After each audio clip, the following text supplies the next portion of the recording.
지금 전 세계의 눈이 호르무즈 해협과 협상 테이블에 쏠려 있습니다. 하지만 이건 완벽하게 계산된 성동격서입니다. 이란이 보여주는 것은 거칠의 외교와 소란스러운 도발뿐이지만 정작 우리가 봐야 할 것은 그들의 그림자 속에 숨겨진 진짜 의도입니다. 우라늄 농축 60%. 단언컨대 이것은 평화적인 에너지 개발이 아닙니다.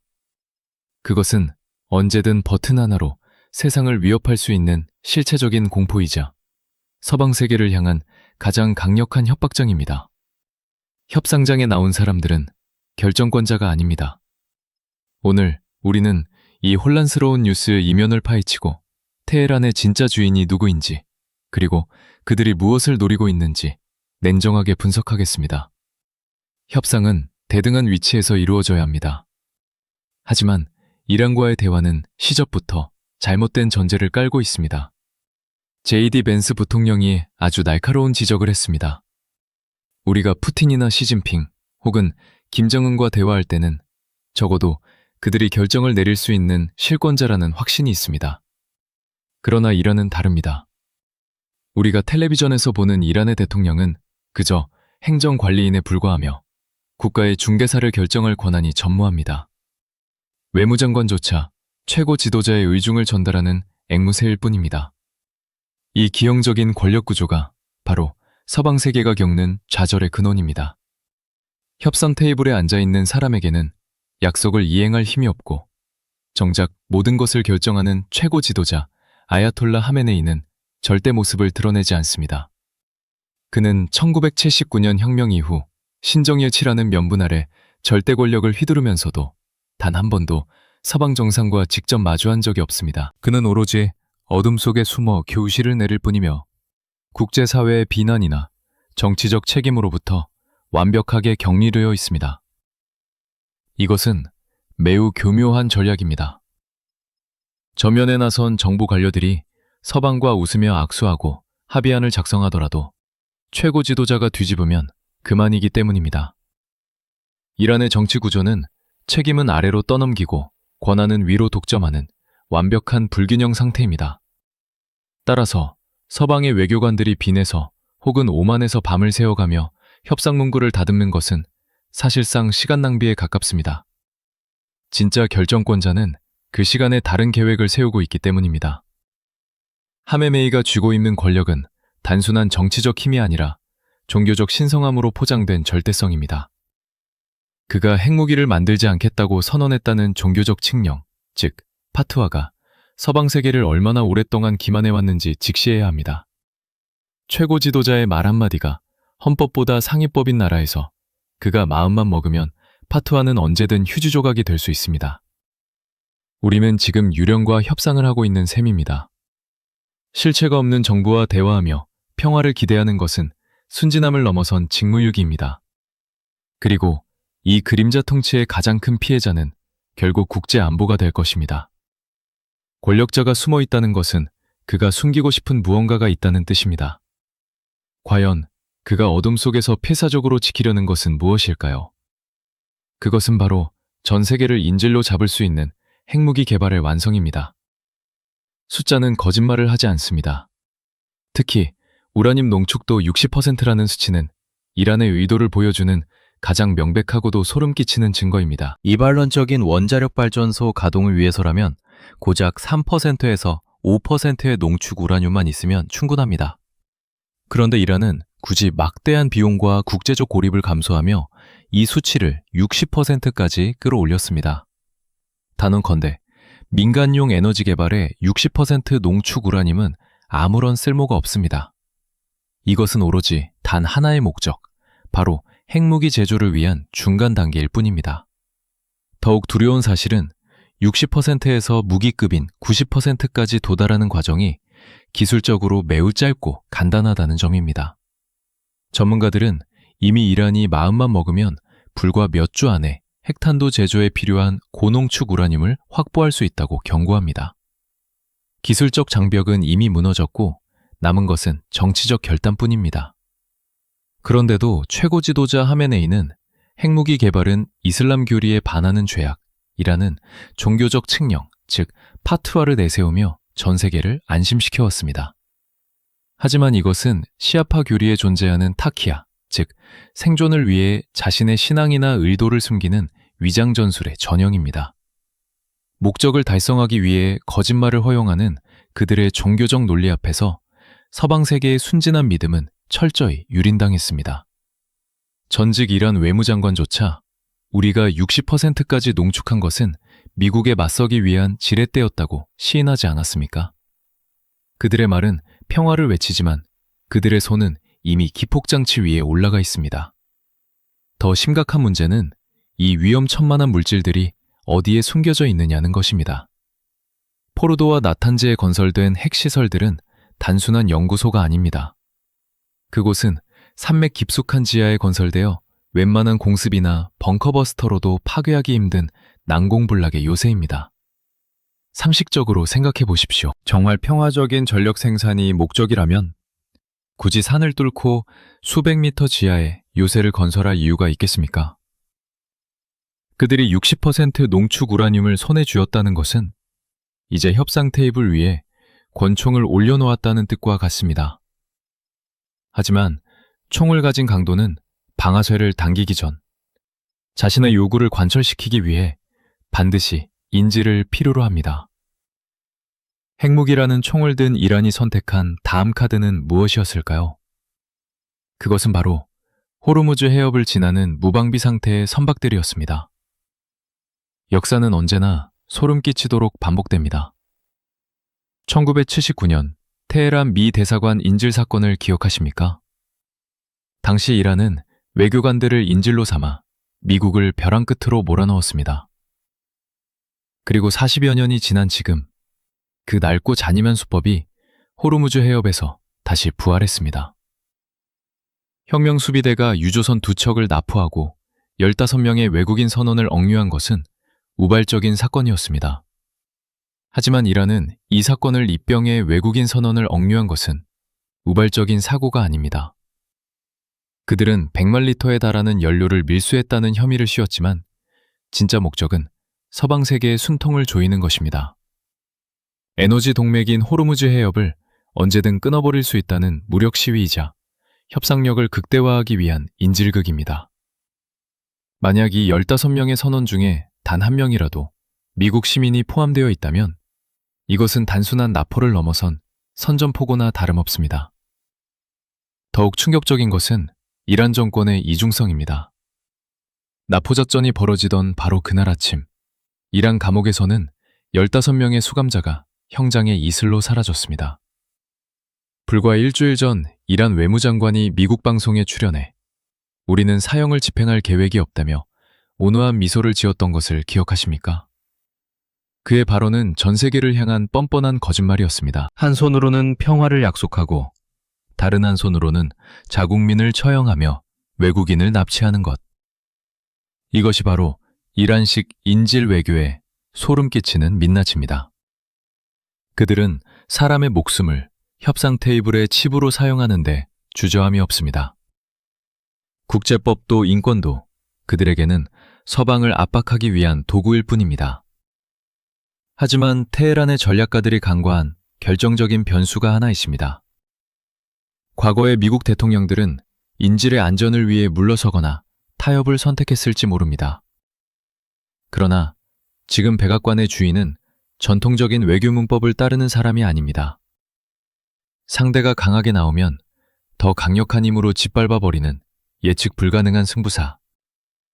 이란의 이러한 도발은 잠자던 사자의 코털을 건드린 격이 되었습니다. 도널드 트럼프. 그는 이 상황을 어떻게 보고 있을까요? 외교적 수사학은 집어치워라. 이것이 바로 도널드 트럼프 대통령이 이란을 대하는 방식입니다. 일반적인 정치인들은 상대가 도발하면 깊은 우려를 표명하거나 자제를 촉구하는 성명서를 발표합니다. 하지만 트럼프는 다릅니다. 그는 상대방이 도무지 예측할 수 없는 공포를 심어주는 전략, 이른바 미치광이 이론을 본능적으로 구사하는 승부사입니다. 과거 전 세계를 충격에 빠뜨렸던 가셈 솔레이마니 제거 작전을 기억하십니까? 모두가 설마하며 망설일 때 그는 주저없이 드론 공격을 승인했고 이란 군부의 심장을 도려냈습니다. 그 사건은 테헤란의 지도부에게 잊을 수 없는 트라우마를 남겼습니다. 미국 대통령이 말로만 경고하는 것이 아니라 정말로 버튼을 누를 수 있다는 사실을 뼛속 깊이 각인시킨 것입니다. 이번 사태에 대한 그의 반응도 섬뜩할 정도로 직설적이었습니다. 자디자들이 이란의 도발에 대해 묻자 그는 이렇게 답했습니다. 이란의 최고 지도자는 지금 아주 많이 걱정해야 할 것이다. 내가 나라면 밤잠을 설칠 것이다. 우리의 비폭격기는 빗나가는 법이 없다. 이것은 단순한 엄포가 아닙니다. 비스플릿은 레이더에 잡히지 않고 이란 영공 깊숙이 침투해 지하벙커의 숨은 지도부를 정밀 타격할 수 있는 유일한 무기입니다. 트럼프가 이 폭격기를 언급했다는 것은 하메네이가 숨어있는 지하 요새를 직접 겨냥하고 있다는 명백한 신호입니다. 중동의 순위파 국가들이 왜 그토록 트럼프의 강경책을 환영하는지 아십니까? 그들은 이란이라는 맹수를 다룰 수 있는 유일한 조련사가 누구인지 정확히 알고 있기 때문입니다. 오바마 흰정부 시절 이란에게 현금을 쥐어주며 달래려 했던 유화책은 처참한 실패로 끝났습니다. 도움을 받은 이란은 그 자금으로 테러 단체를 지원했고 중동은 불바다가 되었습니다. 제이디 벤스 부통령 역시 이러한 기조를 완벽하게 뒷받침하고 있습니다. 그는 우리는 전쟁을 원하지 않지만 미국을 시험하려 든다면 그 대가는 파멸뿐이라는 것을 명확히 해야 한다고 강조했습니다. 평화는 구걸에서 얻는 것이 아니라 압도적인 힘으로 지키는 것입니다. 이것이 현 미국 행정부의 확고한 신념입니다. 하지만 트럼프가 쥐고 있는 카드는 군사력뿐만이 아닙니다. 폭격기보다 더 조용하고 더 치명적으로 이란의 숨통을 끊어놓을 수 있는 경제적 무기가 준비되어 있습니다. 그 무기의 조준경은 이란을 넘어 그들의 뒷배를 봐주고 있는 거대한 그림자, 중국을 향하고 있습니다. 국제사회의 그물망 같은 제재 속에서도 이란 경제가 아직 숨을 쉬고 있는 미스터리. 그 해답은 바로 동쪽의 거인, 중국에 있습니다. 알자지라 방송이 내부 소식통을 인용해 폭로한 협상안의 이면에는 충격적인 조항이 하나 숨겨져 있었습니다. 워싱턴은 테헤란에게 단순히 핵무기를 포기하라는 것뿐만 아니라 중국으로 향하는 원유 수출의 전면 중단을 요구했습니다. 이것은 이란에게 핵을 포기하라는 말보다 더 뼈아픈 타격입니다. 왜냐하면 중국으로의 원유 수출은 사실상 이란 경제를 지탱하는 유일한 생명줄이기 때문입니다. 이란은 이미 국제금융망인 스위프트에서 퇴출당해 정상적인 달러 거래가 불가능한 상태입니다. 은행문이 막히자 그들은 바다의 뒷문을 열었습니다. 위치 신호기를 끄고 국적을 세탁한 노후 유조선대, 이른바 유령선단이 밤마다 호르무즈 해협을 빠져나가 중국의 항구로 향합니다. 중국은 국제 시세보다 훨씬 싼 가격에 에너지를 확보하고 이란은 그 대가로 정권 유지와 무기 개발 자금을 수혈받는 기형적인 공생관계가 형성된 것입니다. 미국이 이 연결고리를 끊겠다는 것은 단순한 경제 제재가 아닙니다. 그것은 이란 신정체제의 산소호흡기를 떼어버리겠다는 사형 선고나 다름없습니다. 현금이 마르면 혁명 수비대의 충성심도 흔들릴 것이고 국민들의 불만은 통제 불가능한 폭동으로 이어질 것입니다. 트럼프 행정부의 계산은 치밀합니다.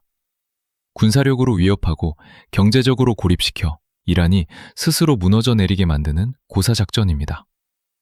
하지만 베이징의 반응이 변수입니다. 미국의 이 요구는 이란을 넘어 중국의 에너지 안보를 직접 겨냥한 경고장이기도 하기 때문입니다. 과연 중국은 이란을 보호하기 위해 미국과 맞설까요? 아니면 실리를 위해 오랜 파트너를 헌신짝처럼 버릴까요? 확실한 것은 이란이 지금 도간에 든 쥐꼬리 되었다는 사실입니다. 경제적, 군사적으로 완벽한 포위망에 갇힌 테헤란. 그들은 이제 생존을 위해 현실성 없는 요구 조건들을 쏟아내며 최후의 도박을 감행하려 합니다. 협상 테이블에 던져진 그들의 요구사항을 보면 그들이 얼마나 절박한지 그리고 얼마나 위험한 망상에 빠져 있는지 알 수 있습니다. 지금 테이블 위에 올라온 합의안 초안을 보면 그럴듯해 보입니다. 향후 3년간 우라늄 농축 중단, 기존에 생산된 고농축 우라늄의 전량, 러시아 반출, 그리고 헤즈볼라와 하마스를 포함한 대리 세력에 대한 지원 중단까지. 언뜻 보면 중동의 평화가 손에 잡힐 듯 가까워 보입니다. 하지만 악마는 디테일에 숨어 있습니다. 이 합의안이 휴지 조각이 될 수밖에 없는 결정적인 이유가 바로 탄도미사일 조항에 있습니다. 이란은 절대로 미사일을 포기하지 않을 것입니다. 그들에게 미사일은 단순한 공격 무기가 아니라 체제 생존을 위한 최후의 보루이기 때문입니다. 최근 이스라엘과의 충돌을 통해 그들은 뼈저리게 깨달았습니다. 압도적인 공군력을 가진 이스라엘과 사우디아라비아에 맞서기 위해 유일하게 내세울 수 있는 비대칭 전력이 바로 장거리 미사일이라는 사실을 말입니다. 이스라엘 입장에서도 이 문제는 타협 불가능한 레드라인입니다.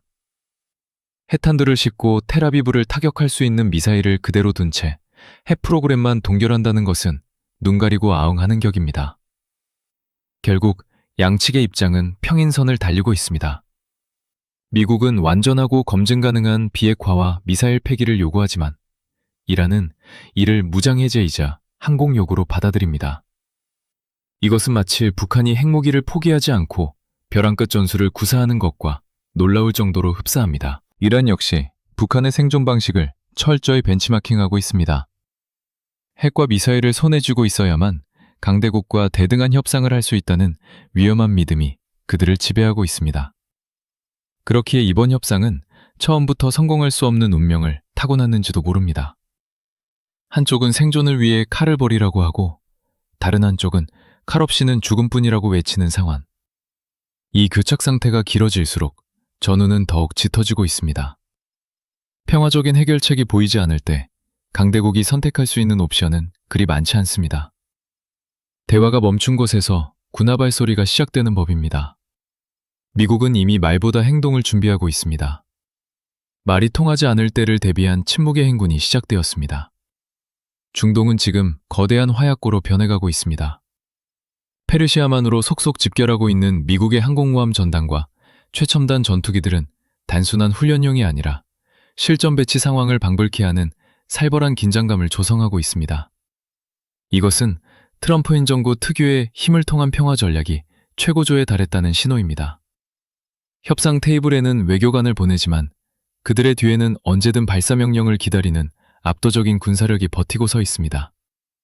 이란이 시간을 끌며 꼼수를 부리는 순간 이 거대한 포신들은 주저없이 불을 뿜을 것입니다. 미국은 이미 플랜 B를 가동했습니다. 협상이 결렬되는 즉시 타격을 가할 수 있는 모든 준비를 마쳤다는 뜻입니다. 전쟁을 원하지 않는다고 해서 전쟁 준비를 하지 않는 것은 어리석은 짓입니다. 지금 중동의 하늘과 바다는 폭풍전야의 고요함 속에 휩싸여 있습니다.